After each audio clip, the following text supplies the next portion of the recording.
The Lo-Fi Horror Guys Growing on You Live Season 15 is sponsored by Metal Blade Records. Metal Blade Records was formed in 1982 and still remains independent with offices worldwide. Throughout the years, the label has released material for countless renowned acts such as Metallica and Slayer, and is currently home to Amon Amarth, the Black Dahlia Murder, Cannibal Corpse, Space Chaser, and many other legendary artists. You can find Metal Blade Records on social media as well as metalblade.com to find the latest news and new releases. Once again, find them on social media as well as metalblade.com. Let's see. All right, Blóthar, how is it going, man? Just fine. How are you? Oh, I am good, man. You look absolutely magnificent today. You look like you maybe put on a little extra powder, or maybe you've been working out in the pandemic. What's new with you, man? Yeah, I think it's just my pandemic glow. Oh, there you go. Okay, perfect. Possibilities here. Yeah. Okay. Nice. All right. Well, first of all, I want to say thank you very much for taking your time today. This is absolutely amazing. I'm so honored and excited to be able to have the time. So I really appreciate it. Thank you for stopping.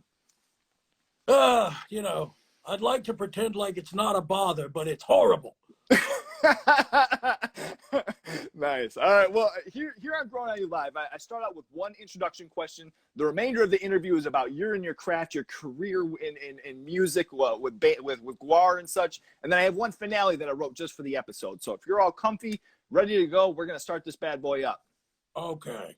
All right. Let me ask you. Okay. So I've listened to some recent interviews with you, and you've mentioned that you've kind of settled over in Sarasota, Florida. Is that where you are still currently? That's right. Yes. Okay. I am sunny Sarasota, Florida. Beautiful. All right. So in the occasions that you have to, kind of go in your human form and go out and maybe visit some restaurants, what's a local eatery that you just absolutely love and can't stop checking out? And what's a favorite item that you get from there? Well, right. I eat a lot of fish. And by that, I mean that I am actually in a committed relationship with a manatee. And so I just go down and hang around at the fisherman's wharf, and she eats grass as always. You know how ladies are. She's greens, and me, I'm just sitting there clapping my flippers for some fish and hoping that people will throw them to me. So my favorite restaurant is going to be the Moat Aquarium. That's what I'm going to say. I was going to say, so either zoos or aquarium are normally a fun stop for you. Yeah. Nice, man. Oh man. Okay, that's beautiful. And now, have you gone back and have you visited Antarctica since the whole pandemic, or has it been pretty much laying low in Florida there? I mean, I occasionally will transport mentally to Antarctica just to see how cold it is. And it's usually really, really, really, really freaking cold. Mm-hmm. And so I just go there long enough to remind myself that it's miserable. And then I snap right back into my tropical loving Tropicana tan form. Yeah, I stay away from Antarctica, to be honest with you. That's been the best thing about the pandemic, is that Gwar haven't had to see one another. Oh, okay. A little space and time together. Enjoy some of the sunshine. Oh yeah. Nice. I like it. All right. So digging into, so bringing back Antarctica as far as, back in the 80s here, and when you guys were summoned to Earth and thawing out in Antarctica, tell us about being introduced to the music of Earth, and what songs were early songs or bands that made an impression on you personally? Well, Sleazy P. Martini, the manager of Gwar, he sat us in front of a television set and had us learn a lot of things about American culture. And we did that by watching professional wrestling and Saturday morning cartoons. And at the time, MTV would actually play music videos, so we watched a lot of those. And I was always taken by Kiss. I really liked Kiss. I really liked Alice Cooper, although you didn't see many of their videos on there. Mostly Sleazy P was like, here, check this out.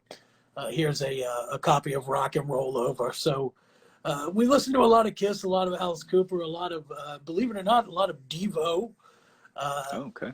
Some of the, Gwar started out kind of on the punk side of things as part of the, so I had all of the singles from American hardcore bands and early thrash metal and stuff like that. That's what we were looking at back in the day. Okay, very nice. And digging into some of those things too, mentioning, I've heard also that you've mentioned before, early records like Metallica's Ride the Lightning and Master of Puppets. And it kind of brings us back to a time where, word of mouth or cover art or tape sharing was a way to discover music. Tell us about an album that you discovered solely off of the cover art. What does anything come to mind for you? I always thought the cover of Love Gun was pretty cool. Ooh. All those weird chicks down there that look just like Kiss. So, like, I guess Kiss is just attracted to women that look like them. Really stupid, that are both 16 years old and wearing black curly wigs of jet black hair. I always liked Meet Greet in the Ladies' Room. That was my favorite song. Okay. I want to meet and greet somebody in the ladies' room.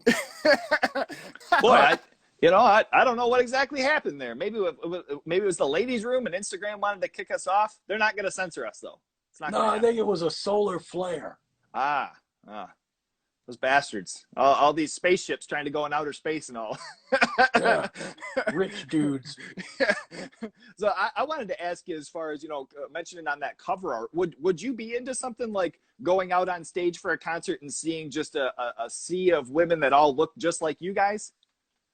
That's terrifying to me. I mean, I can't imagine that, although we did on the cover of Lust in Space, Kiss, Gwar did a sort of Kiss recreation of that cover of Love Gun, sure. Using weird looking alien chicks that look like somebody that Captain Kirk would have been banging on Star Trek.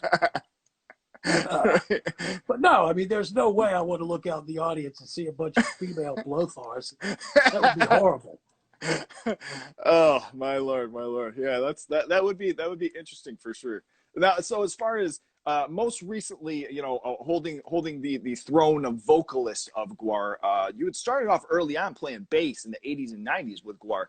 Can you tell us, as far as bringing it back to getting your first guitar, or where that came about, playing an instrument? Well, I mean, at first I just played with myself, like most of us do. Okay. I mean, I went to a pawn shop. I heard just one guitar, and it blew me away. And I knew that I had to be a jukebox hero. And so, I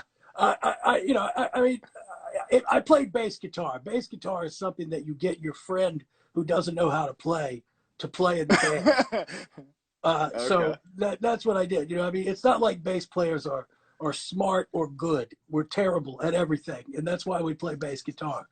So that's really how I happened upon it. Is that I had some friends that wanted to do a rock band. It's just, in my case, my friends were the a-holes in Gwar. Okay. And even early on in the band, though, when you were playing bass, you had a couple of tracks that you had done lead vocals to. How did those songs come about, as far as you doing the leads on those? Well, I wrote, I had been in a band prior to Gwar, sort of hardcore band, punk band, and I sang some in that band, and we wanted to have a variety of voices on the records, and so there were some tunes that Odorous was actually a very capable bass player, so he wrote some songs that it really happened more because they were songs that Odorous wanted to play bass on. So I said, well, okay, I'll sing them. That's fine. And that's what I did. Oh, nice. Okay, that's cool. Yeah, and I do remember too him playing bass as well. So that was cool, kind of doing like a trade off, and then later on, you know, even now as far as past your cellular mitosis, you know, going in and the transition, you know, coming all the more natural. Yes, that's right. Yes, I split down the middle through the process of mitosis and became what you see right now. So Beefcake is literally then, well, he's kind of my son, but he's also just kind of me. Your other half. You know, yeah. Is he your better half or worse? What would you consider? Oh, he's clearly worse. I mean, he's, you know, not as smart or as pretty. Not as many ribs either. Not as ripped. No. Yeah. Okay. Ripped. So now after that, you know, after the cellular mitosis, as far as tell us how you broke into singing, and you know, you'd mentioned earlier in other bands as well. Was this your human form then that had sang in other bands earlier on? Yeah, absolutely. I mean, I you know, my human form had a band called Keepone that played on did stuff with Touch and Go Records from Chicago and did a bunch of touring, and it was something that I'd been singing for a long time, and knowing that Gwar needed a singer, and really, you know, I was sort of the only person in the room who had sung for the band before, so that's how that happened. Okay. Who earlier on as well? Who were some of your inspirations as far as even, you know, the initial ideas of trying to sing, or maybe even records that you were singing along with, kind of helping mold your style of singing? Well, I always really liked Bon Scott. Okay. And the songs that, you know, it's funny, everybody likes the way, you know, Gene Simmons would sing, but I always, you know, not me. I mean, I liked Paul Stanley's vocals a lot. Okay. And but not Peter Criss's vocals, not at all. Okay. And I told him that one time, and his tail puffed up, you know, like, you know how cats get, like their tail puffs up? Yeah, he got a puffy tail on me. He had the like, ridge on his down. spine and all. Yeah, I was like, calm down, dude. Let's get that tail back into shape. But, you know, I mean, I certainly enjoyed, I always really loved hardcore. I loved the way HR from the Bad Brains would sing. And, you know, you can't really fault John Lydon for his vocals. It was definitely but I mean, obviously Odorous, you know, I had to, part of doing this was really growing familiar with the vocal techniques of Odorous, which I have managed to do for the most part. Mm-hmm. Okay. And there was some of that too as well. And I think fans do see that definitely in that, you know, in capturing some of your own style, but then also, you know, keeping the respect of Odorous's style, and, you know, just the way that he sang and had that presence too, that you definitely, you know, capture, and fans are loving, you know, it's a hard act to follow, but you know, it's definitely doing good. The newest album was awesome for sure. Well, thank you. Absolutely. With Odorous he had a lot of juice. He had a lot of it's not a lot. It wasn't so much his range of notes that he could sing as it was his range of emotive styles. He had a lot of different ways of singing. Oh, okay. I thought you were talking about emoji styles. No, emojis. No. I was using the word emotive. Emotive. Imagine that. Nice. Yes, emotion. Okay. Okay. All right. My headphones cut out for a second. I was like, uh-oh, what are we going into here now? All right. All right. So early on, talking about, you know, earlier bands as well, I wanted to dig into, you know, just a couple of categories with things like, you know, your first times in writing songs or playing shows, you know, with writing your first songs. What comes to memory as far as some of your earlier bands? And, you know, in being human form, was it difficult to show that you weren't a human? I think I was always kind of a little bit messed up, you know. My first, the first song that I ever wrote, I remember quite well, was called March of the Robots. Ooh, And it was, okay. I wrote it on the piano because at the time, my grandmother had a piano and she was a piano player. Both of my grandmothers were. And so, you know, I would sit around and mess around on the piano. And the first song I wrote was just sort of using a semitones over octaves. It sounded kind of like, you know, a robot marching. And so I called it March of the Robots. So I just played it over and over again and then made up some lyrics for it. And I taught myself how to do that. Oh, okay.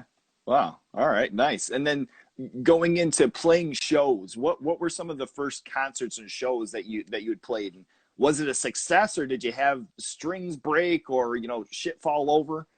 Well, I mean, at first, after March of the Robots, a little bit later, I started listening to punk rock stuff, and I learned how to play. I mean, probably the best thing about punk rock was that you could listen to it and say to yourself, this is something that I can do, right? I can actually make these sounds.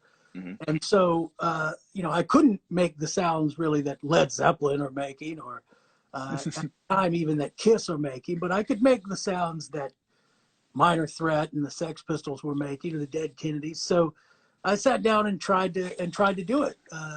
And we had a concert that was like a lot of musicians that start out at a high school auditorium for a talent show.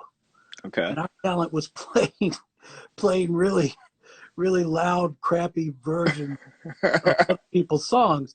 But we also learned how to write, or I learned how to write a song. The first sort of punk song I wrote was called Proletariat. Oh, it was very serious about the proletariat. And, yeah, I mean, you got to understand that it was 1984, right? So that's on everybody's mind, right? So it wasn't too much of a stretch to write those kinds of tunes. And you're almost, in my human form, I had actually, believe it or not, attended quite a bit of church. So I knew how songs were formatted in a way. And that's really how I sort of came upon the just the style of writing verses and choruses, and that's how I got started with it.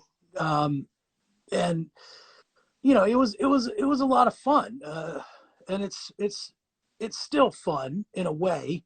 Right. It's not as fun, let me tell you. A little bit of the job comes into play, you know, nowadays. Oh yeah. Yeah. Okay. All right. Now, you know, speaking of nowadays, when prepping to grace fans with, you know, your presence on stage, give us a little bit of your breakdown for, you know, before going out, maybe even a pre-show ritual. You know, do you do some stretching, maybe some exercising, vocal exercises, kill some bohabs? Well, I do stretch, but it's not what you think. Like, basically, I stretch my udders as far as they will go, and then let them go, and they snap back into place. I do an udder drop. If you've ever seen like a tit drop, you know, it's like that with my udders. So I do that. I do some calisthenics, maybe some lip exercises. I sing this song that goes, white silver bells upon a sentry stalk, lilies of the valley deck my garden walk. I do that. Wow. Okay. Yeah, and then I sort of warm up that way, and I go like that, beauty basket, and then I do a bunch of crack cocaine and smoke some weed. Yeah, and then shotgun a few beers, and I'm ready to go. It's a good balance of things for sure. Some ups, some downs. More ups probably than downs. Yeah.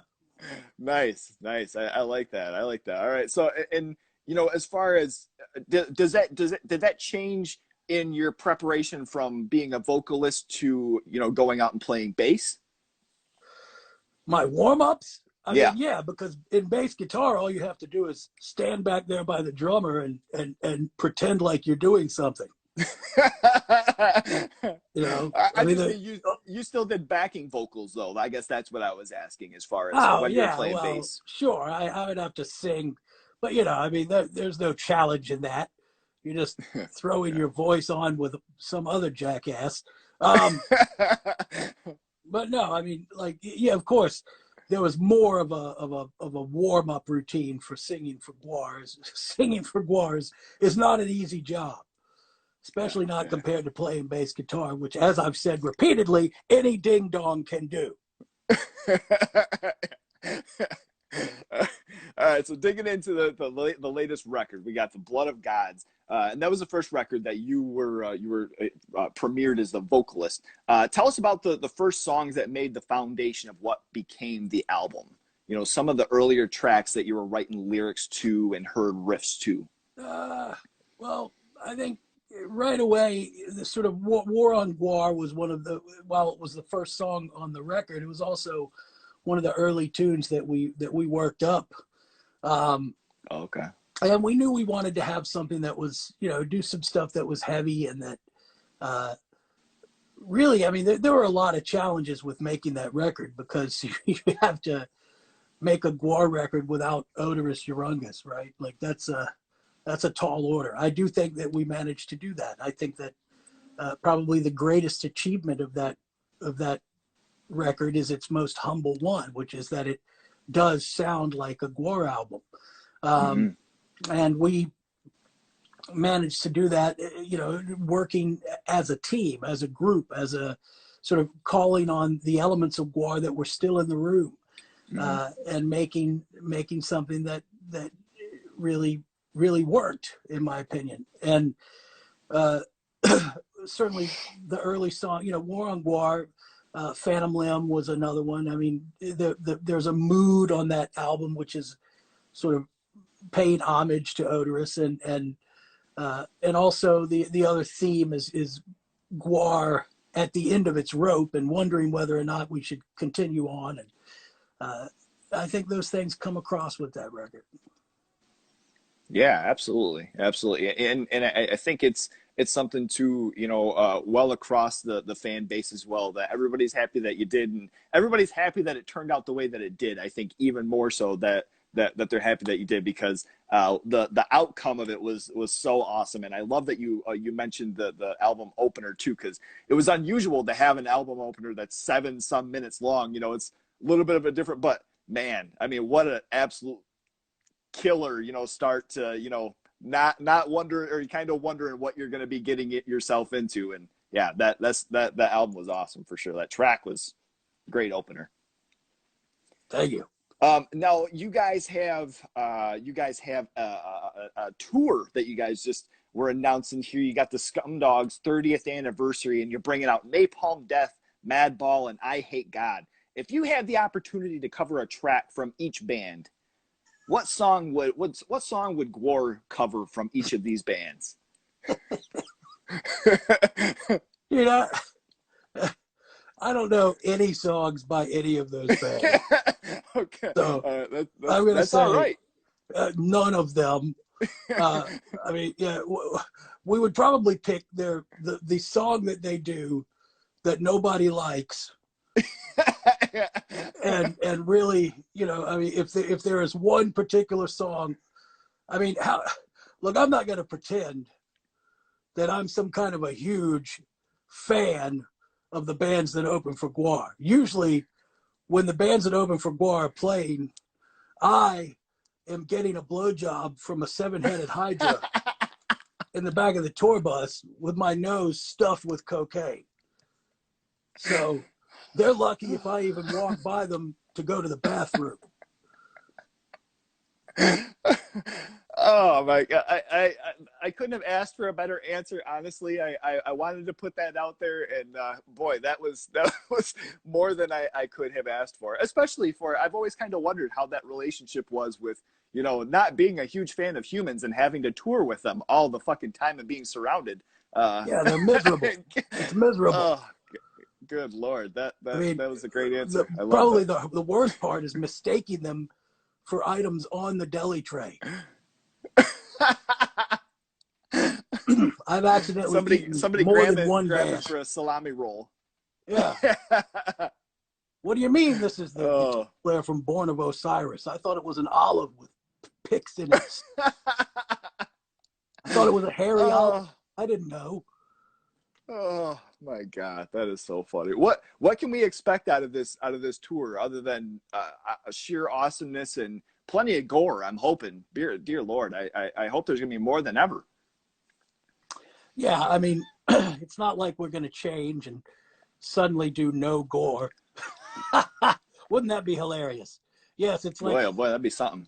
No, of course, it's going to be every year. You know, the fans, it's impossible to satiate their bloodlust.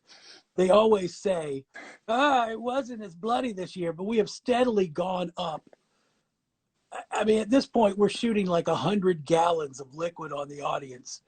And and we add a tank pretty much every tour. There's just more and more liquid. But, you know, still the fans, like it's impossible to satisfy their lust for filth. Oh man, are there particular? Oh, go ahead. Sorry. We're gonna keep trying. That's all. Yeah. Okay. Are there particular states or spots that are good to stop to stock up on the blood for the tours? You know, are there certain spots that you're like, boy, I just fucking can't stand it here. I'm gonna kill everybody I see. Yeah, I mean, Gwar, it's definitely easier to kill people from the Midwest. I've noticed that. Yeah. Oh, they're always very, very willing. Oh, you want me to jump in here? Okay, you know, they'll do anything. People from the South are a little cagier. I don't know what's going on with that, but they seem to, you know, they shoot back. That's the weirdest thing. They're constantly trying to kill me and mount me on the front of their pickup trucks. Oh my God, that was funny. Now, one thing I wanted to ask about this tour: will you be jumping back for old time's sake and playing bass on any of these tracks? I'm playing bass on most of the tracks right now. Okay. So the answer to that is yes. I think, yeah, I will be. Nice. Okay, awesome. You know, with the planet, you know, that we have on Earth here, full of as much scum as we do, to offer you guys. Are there any plans on, you know, who you're wanting to, you know, knock off for this tour? Are there anybody yet that you've trapped, you know, for this tour to kill day after day? Well, you know, people expect us, especially in today's political climate, because, you know, nobody had anything to say about who we killed until we started killing Donald Trump. Then his fans, who are, you know, thick-skinned, also Gwar fans, started going, you're killing Donald Trump. Yeah. Why don't you kill somebody else to prove that you're politically neutral? I don't know. What, do we look like Switzerland to you? No, we do not. So I would like to say that we're going to kill Biden, but he's already dead. So there's no way that we can do that. Kamala Harris, I don't know. She's probably going to be hard to. I think we mistook her for the wrestler Kamala. Oh my God. Yeah. And so we're probably going to kill Kamala, but it's going to be Kamala the wrestler. Was he the guy that had the big old gorilla suit on? I don't know if he wears a gorilla suit. He wears some weird stuff, but not a freaking gorilla maybe suit. I'm thinking of a different fella. I have never seen a professional wrestler wearing a gorilla suit, but I would like to. I'll track him down and I'll send him your way, or I'll edit it in here and, you know, put it over our faces when I edit this video here, and we'll track him down here for you. If you could choose a personal favorite Gwar song that you guys never play live, and you could put it in this set list for this next tour, what song would you put on this on the set list? Well, you know, we're doing the Scumdogs tour, so it's going to be songs from Scumdogs. Sure. But you know, if I had to pick a song that I would put on the record, I like the song Sonder Commando. I think that's a good one. It's be a fun one. Oh yeah. So yeah, we'd probably do that. I like the heaviness of that tune. Yeah, that song rules for sure. Is this and if you can't say, I mean, that's perfectly fine, but is this something where you guys are going to be doing like a front to back playing the album like in succession, or just the tracks through? No, we're not doing it in order. We're just doing, you know, just doing the songs off the record. And it's funny because, you know, and I think all bands do this. They pretend like I mean, when you're sequencing an album, the ideas are very different than the ideas that you use when you're sequencing a live concert. And certainly, it's not like bands really think of those as the same thing. And when bands talk about doing a record from cover to cover, I think that's probably the only time they can get away with that, is when fans expect to hear the songs in the order that they were recorded. But in Gwar, we have some other things to think about, like, you know, the pacing of the show and who we're going to kill, and the storyline of the show. And the truth of the matter is that even when we were touring for Scumdogs, it's not like we were playing all of the songs off of Scumdogs. Right. At the time, I mean, that was back when we actually had some energy, so we had lots of new songs to play. I remember that. We would play songs that weren't on an album yet. Can you imagine that? So, yeah, we would do a little bit of that. We might do a little bit of that on this tour. Just preview a song or two off of the next record. Oh, really? Okay. So you guys have something, you know, kind of in the works then? Yes, we are recording a record. Ooh-wee. Nice. Awesome. So we might hear a little bit of something there. I'll leave that there and not, you know, dig any further, but that's awesome. I can't wait. You guys are coming close here in Michigan, so I'm excited to see that and hear that. You know, I'll hopefully, you know, be there and hear some new shit as well. Hopefully so, yeah. And of course, we play older songs too, you know. It'll be fun. Yeah, right. Awesome. That's really cool. With the whole, you know, going to a concert or show experience, you know, music fans are often given the option to leave a concert with a souvenir such as a T-shirt or a hat, a record, you know, something like that. With Gwar traveling and, you know, inner and outer galactically, I wanted to ask, as far as some of your favorite souvenirs that you've picked up over the years, things that are just, you know, you can't get rid of. Souvenirs. Well, maybe something somebody gave you even. There are some Native Americans who always come to our show when we play at the Sun Theater in New Mexico. I think is it New Mexico? I think it is. I think it's New Mexico, and they bring pottery, and we've always I've got quite a bit of it over the years. I've collected it, and it's stuff that they make, so that's wonderful. We have that. Oh, wow. And that's probably the only gift that I look forward to getting when we're on tour.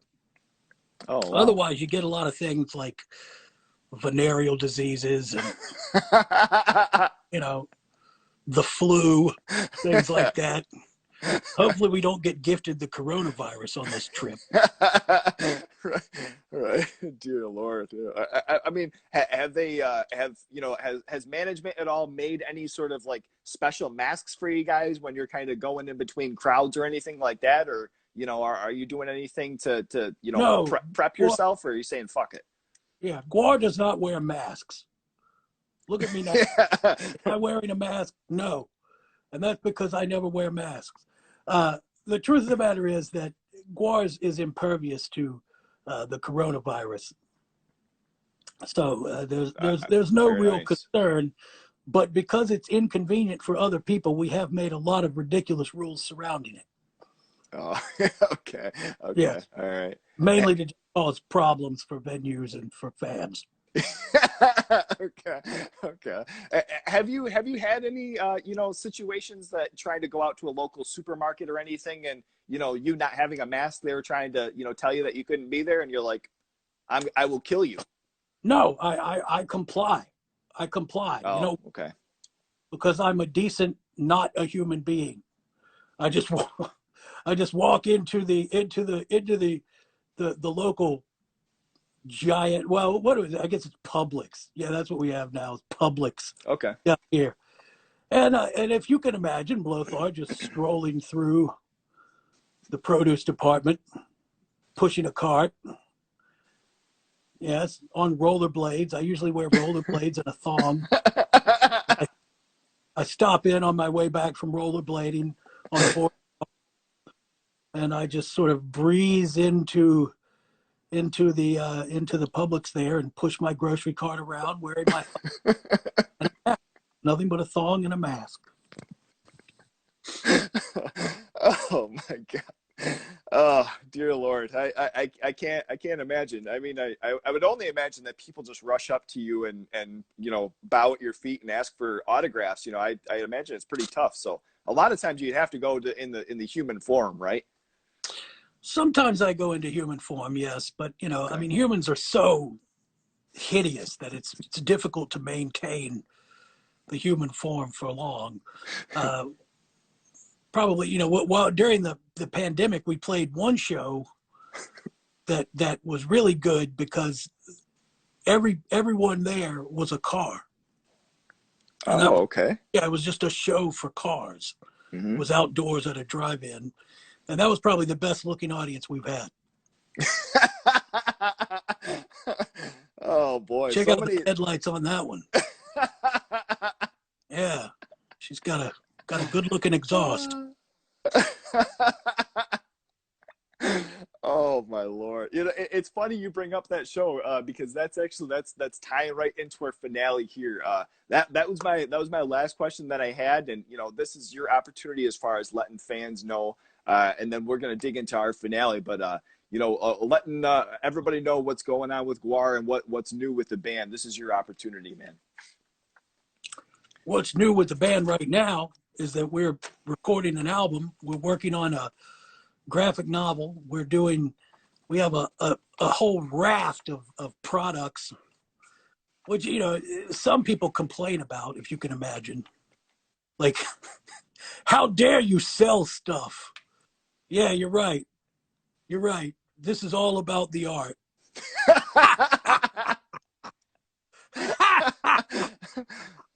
Dear Lord. What more do you want? That's Gwar is a collection of artists, a collection of artists and musicians of the likes that has never existed in the entire history of this crapball planet. And still people are complaining about the band trying to make money. But yeah, I mean, we'll sell anything. There's no depth to which Gwar will not prostitute ourselves. I would stand behind a wall sucking whatever came through it for money.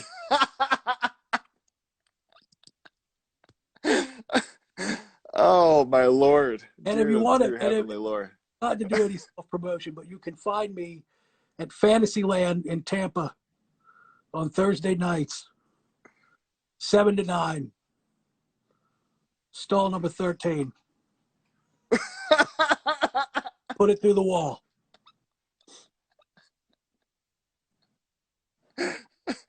See what happens. Oh my God.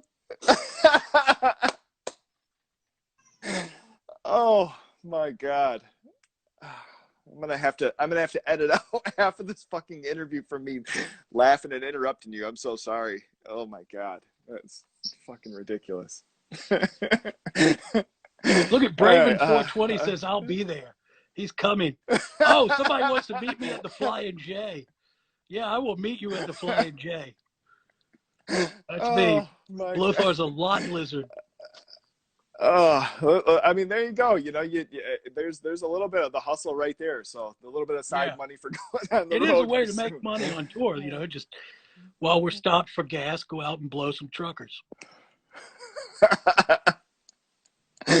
Oh my God. All right. So you bringing up the drive-in shows for the finale here. I wanted to ask if you had the opportunity. So say you guys were doing like a double feature, okay? Kind of like a drive-in theater. You're doing a double feature. And in between your two sets, you guys are doing two different sets. In between, you guys get to remake a horror movie. Any horror movie ever, but you're going to have Gwar as the stars. What horror movie would you guys remake? This is going to be in between the little, you know, kind of intermission, if you will. Who's doing craft services for this thing? Is anybody doing craft services? Because that's the most important aspect of any film is who's doing craft services. And what that means for all of you uninitiated stupid bowheads is who's serving the food, who's making food, who is handling the dishes at my Star trailer. Not to mention that this has to be the shittiest film ever because it's filmed during the intermission of a Gwar show. So you can imagine that. I mean, if we had to remake one horror movie, I think that I've always really loved The Curse of the Mummy. That's what we'd remake. Oh man. Yeah. Yeah. Shit. Okay. The Curse of the Mummy. Right. You know why? Boy. Because it's so deadly boring that's how it kills you. And I wouldn't have to do anything. I'd be the professor that discovers the ancient thing that the mummy wants to steal back, the amulet. I mean, that's a perfect remake, though. To remake something that initially sucked and make it better. I love that. That's no, good. we're going to make it worse. Trying to remake something like Halloween. We're not going to make whatever it is. We'll make it worse. I can tell you that. Oh man, that is perfect. That's perfect. Look, this has been absolutely amazing, man. I really appreciate the time here. This is all I've got. You know, I look forward to seeing you guys on the road, and you know, stay healthy and in all of your travels in and out of this planet. And thank you very much for your time, man. Sincerely. All right. Thank you. Have a miserable day. All right. Take care. He's a lo-fi horror guy. Yeah, he's kind of a guy, but he is so lo-fi a horror guy. Yeah. Lo-fi horror guy has been recorded in front of a live studio audience.